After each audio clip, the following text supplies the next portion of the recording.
driving a 2023 Lexus GX. Coming up, we're going to discover if a car that was launched in the year 2010 has any business being sold in the year 2023. But first, information explosion.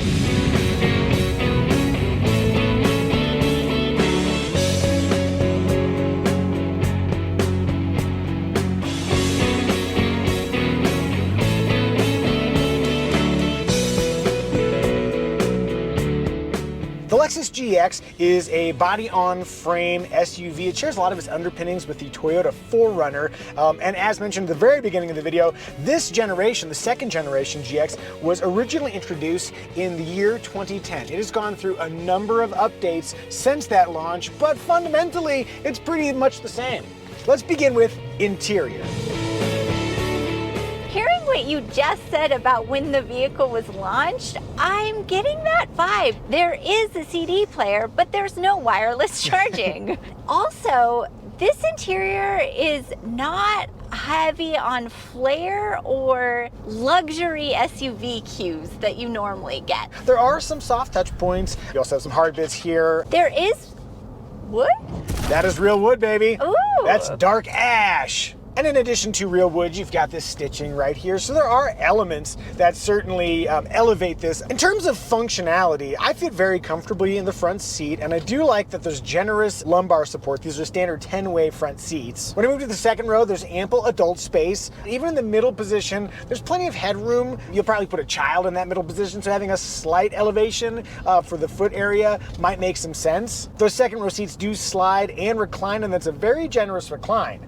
And now, how did you find deploying that third row? Whew, it took me if I'm honest, 40 minutes.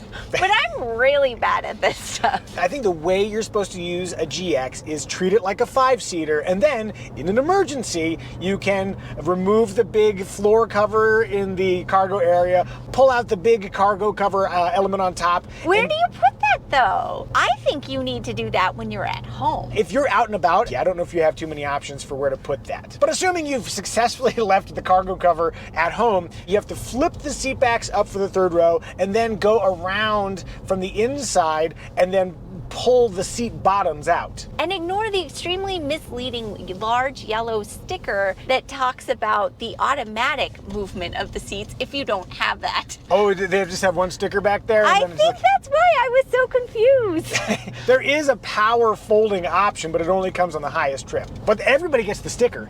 One thing to consider with the GX is that you're really only meant to enter the third row from the passenger side. It is a narrow pass-through for an adult, if I'm being honest. But kiddo, how did you find getting into the third row? It's easy. If you're tiny, like a 7-year-old girl, then climbing into the third row will be not a problem. And then once back there, I think the space is manageable if you need a seat. If you're a child, it will be much more pleasant. Behind the second row seat, there's 46.7 cubic feet, but with the third row raised, it's 11.6, and that is a very narrow 11.6. You can't take 7 people in a GX and also bring the cargo unless you got like a roof rack. How did you find using the cargo door? I found it easy to use, but I wasn't in a parallel parking situation. I can see how that might be difficult. So we have a Bronco and its door opens the same way. Yes. So we're a little biased to be okay with it. There's a lock mechanism, by the way, so if you're parked on a hill or an angle off-road or something like that, you can lock that big door in place. And interestingly, there is also separate access through the glass, so you can flip that up, and I always like that as a feature. How did you find getting the car seat installed? There's a latch flap. Latch flap. Once you fold that down, the latch points are covered yet further. It's a little difficult to find them, but once you do, it's simple to install. As for safety, neither the NHTSA nor IIHS have tested the Lexus GX. Given its many years on the market, I would be very curious to see how a modern GX would perform in those crash tests. What we do know is that Lexus includes a standard suite of active driver assist. There's automatic emergency braking with pedestrian detection. There's lane departure alert, but not lane keeping assist, so the GX will not steer itself back into its lane. Additionally, blind spot warning comes standard. There are 10 airbags, and there's also a rear seat reminder just to let you know not to leave anything precious in the back seat. You think I'm talking about my daughter, but I'm probably talking about ice cream. Ice cream? That will get the crumbs. And that's our job. My job too, I get footprints all over the back of my seat. Good job, kiddo. Yay, I'm a star.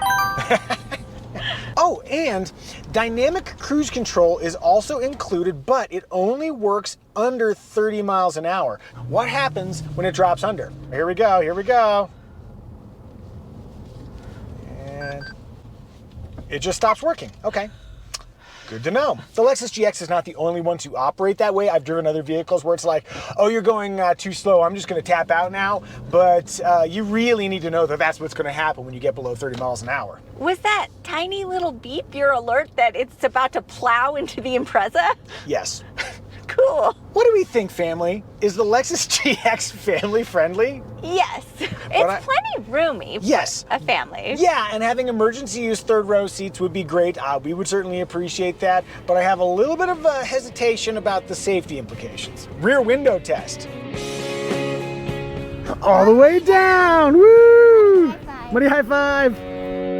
Armrest test. This could be a good armrest, but right here on the edge, you feel this, sweetie? Yes. This is a big, hard lip of plastic, and it's very uncomfortable, and it lands right where my elbow goes. On the outboard, we don't have that lip. This could be slightly better padded, but it's workable. I'm gonna go 80% on the outboard, 45% on the inboard. Hey! Would you like to see more videos like this where we review cars as a family, plus the occasional helicopter adventure? If so, feel free to subscribe. Style!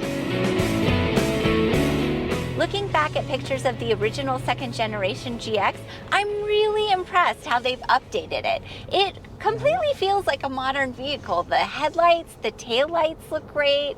That grille adds a lot of character to it. I really like the styling, and especially in this color. Yeah, the Nori Green Pearl paint looks awesome, and it is exclusive to the Black Line Special Edition that we're driving here. I think you're right, though, about the style. It really speaks to the fact that the basic silhouette of an SUV doesn't need to change that much. Just sort of like zazz up the front and the back, and you can keep it very relevant feeling. I mentioned the Black Line Special Edition that we're driving. That sits between the premium trim and the luxury trim, so it's one down from the fanciest trim. You've got special 18-inch wheels, black trim outside. Overall, I think it's a very attractive package, but what do you think? Do you like the look of the Lexus GX? If so, if no, tell us in the comment section. In motion. Driving the Lexus GX, I think it does a good job absorbing the imperfections of the road. I was impressed actually with how quiet this thing was on my long drive back to the mountain. And despite being an off-road luxury SUV, it's not as floaty as you might think. But there's a real looseness to the way the GX steers. And before you say, yeah, but it's an off-roader, why do you care? I know it's an off-roader, but I also know that with modern suspension geometry and technology, you can make an off-road SUV that is maybe a little bit more connected to the road if you're actually driving on a road. Oh, and then here we go, I'm gonna floor it. Whee! So that felt pretty good. However, the 0 to 60 time in the Lexus GX is actually slower than the 2023 Prius. The V8 6-speed automatic transmission combo I think was perfectly competent in 2010, but it has not been updated in the last 13 years. So here's what happens. I'm coming up the hill here, and I'd like to keep my speed up a little bit. Feels like we just opened up the torque converter a little bit, and then I like to go faster. I'm still pushing in, not really getting the speed I want, not getting the speed I want, pushing, and then you get a downshift. And what you have with only 6 ratios is not enough power and then too much power. All right, that's what I think, but what does Sweetie think? Sweetie's at the wheel. How do you find the visibility? Visibility is excellent. If you were to try and discern the age of the vehicle, one key giveaway is the thickness of the pillars. You will find that in almost any newer vehicle, the pillars, A pillar, B pillar, C pillar, they're just thicker, and that improves rollover strength and the solidity of the vehicle. How do you find the steering efforts? Okay, it's not hard to steer this, but you do have to turn it very far, which I'm not a fan of. Yeah, there's a very slow steering ratio. You really have to kind of hand over hand if you want to make it around the corners here. What about size? I find this size weirdly manageable, and I think it might just be that I have a clear view of the hood, and so that helps me feel like I understand where my vehicle is on the road. Also, even though it has 3 rows of seats, it's not that big. It's like a mid-size, but kind of a smaller mid-size. So overall, are you comfortable driving this thing? I am. It's not my favorite, but it's fine. Yeah, you can hang here for a little bit. Okay, I'm getting back in the driver's seat. All right, Evie survived sitting in the driver's seat, but let's see how this thing does off-road. Okay, we're gonna do a little drive up the Muzio branded articulation trail to see how the Lexus GX fares. And I suspect it's gonna do pretty well because it's got the same underpinnings as 4Runner. Now what it doesn't have is locking front and rear differentials or even a limited slip function. Here we have an articulation moment. The right front and left rear tires are gonna have the weight on them and the other tires are gonna be unweighted. Let's see if we can get that power to the ground. Well, that was just a non-issue. No Awesome. issue at all. Okay, as we're approaching the next one, sweetie, can I give you a shocking fact? Yes. We have 8.1 inches of ground clearance in the Lexus GX. That is 0.2 inches less than the Volvo V60 Cross Country we drove recently. Uh-oh. It's just a surprising fact. But I don't think that's going to impede our ability to get over here, although this is quite the divot. All the weight is on those 2 tires, front, left, right, rear. In a normal car with an open differential in front and rear, it's just going to spin the tire that's unweighted.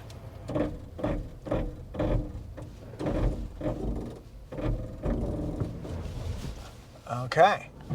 So you could feel that there was that braking action, but it did it okay. It did get to the power to the ground. Okay, now this is the hardest one, and this is looking pretty gnarly. I'm gonna put it in the center locking differential mode. So we're just gonna get right up here and note that, yeah, it's okay, we got it. Okay, we're just gonna call it right there and just note that this is a really good case for where you'd want a locker. Yeah, you hear all that?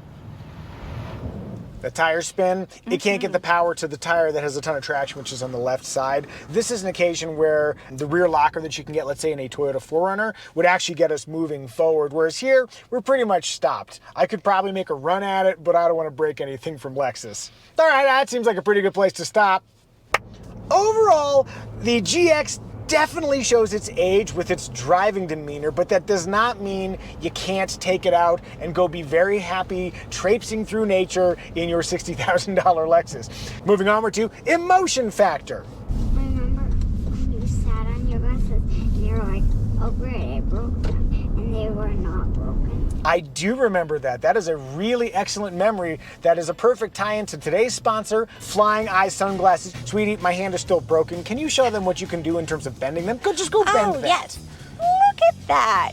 It's made out of a material called Resilimide. It makes it extremely bendable, durable, and very lightweight. All of those attributes make it great in the helicopter, and they also work great in your daily life. I'm wearing the ophthalmic line of Flying Eyes, which have the same bendy frames, which makes them very comfortable whatever you're doing. Probably editing videos or petting a cat. That's right.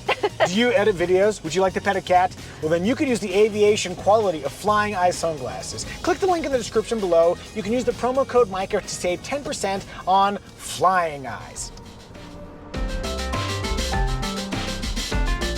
The exterior styling and the fact that you can take it off-road and enjoy it in nature gives it an emotive quality. There's one thing we've learned reviewing Toyotas and our Ford Bronco is that people who own Toyotas, and by extension Lexus owners, really feel great about owning those vehicles. There's the suggested reliability of the brands, there's improved resale values, so I could definitely see people feeling a positive emotion about owning an off-road Lexus SUV. What do you think? Is there an emotion factor here? Are you feeling compelled to buy a Lexus GX of your very own?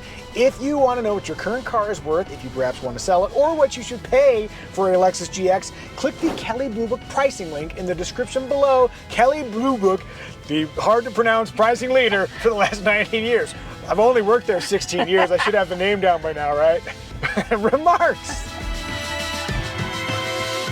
Remark number 1. I've learned how to say Kelley Blue Book. Remark number 2, infotainment. Okay, up here we've got a standard 10.3-inch screen. There's 3 different ways to operate this screen. There's the remote touchpad, this media bar. You got some knobs and some buttons and stuff. That's where you find power and volume. Tune. And then there's also a touch screen which has all the other functionality. I could not figure out how to use exclusively any one component. So you were traveling back and forth between all three. For example, if you're up here and in a menu and you want to go back to the home, then you have to go down here. And that kind of going back and forth between these places, it feels like a Simon game or something. I think if I were to use this, I would just stick to Apple CarPlay and only have to operate the screen and the volume knob. As Apple CarPlay people, or if you're an Android Auto person, both of which come standard, then you'll just have to use 2 regions. Oh, and you did have a comment about the volume knobs. I found them slippery and tiny and difficult to hold on to. Also, I kept reaching for this DAC. What's that again? Descent Assist Control, I think. And then over here you have a similar knob for going from high 4 to low 4. And it's placed right where one would think that either the HVAC controls or the volume controls are, and so I managed to mix it up with both of those items. Neither one of those needs to be a knob because it's 2 positions. So you could have like a button. DAC is either on or off. And there's room for buttons. And there's room for buttons. I think the knob choice here is the stylistic one, but it makes it harder to use. Yes. I do like the inclusion of a 360-degree camera system. It's actually not a huge amount of space, but it's so vivid that it's pretty darn useful. And especially if you're going off-road, having that extra awareness around you is really helpful. All right. It's time for everybody's favorite new segment in our family videos, the Muzio Family Smell Test. Kiddo, tell us, how do you like the smell of the Lexus GX? Is it good, not so good, or just okay? So not bad, not good, just eh. And that was the Muzio Family Smell Test. All right, we should talk about engine choices. There's one engine. This is a 4.6 liter V8. It makes 301 horsepower, 329 pound-feet of torque, and those are the exact same numbers it made in 2010. 91 octane is required, and if you want to tow, the max is 6,500 pounds. Sweetie? Yes. Can I make a trim recommendation? Please do. Our trim recommendation is which trim will give you the essential features you would regret not getting, but at the lowest possible price. For the trim recommendation, the base trim is fine. It includes dual zone climate control, 10-way power front seats, that 10.3-inch screen with navigation, new luxe faux leather seats, and smart key access, a feature I will not live without. But I'm going to suggest the premium trim. It's only $1,335 more, and it adds heated and ventilated front seats, heated rear seats, 3-zone climate control, and real wood and aluminum trim. To add those features for that price, to me, seems like a real no-brainer. As for competitors, you got the Land Rover Discovery, which is similarly priced, the Mercedes-Benz GLE, Audi Q7, Genesis GV80, and the Acura MDX. I'll add in one last competitor, the Toyota 4Runner. It's also a very old vehicle, but you can get an optional rear locker if you're planning to do some real off-roading, and you can certainly get one for less than you'd spend for a GX. Hey, did we miss any remarks? If so, tell us in the comments section. Synopsis! In thinking about the essence of the Lexus GX, it is incredibly old, but it offers features that are still relevant to SUV buyers. To me, it is the Toyota 4Runner of luxury SUVs. That works both metaphorically and literally. Well done. Family, I think we've done a good job reviewing the Lexus GX. May I have a gentle 5? And a gentle 5? Ding. Hand is still kind of broken. And you, come get your high 5. Ah! Gentle.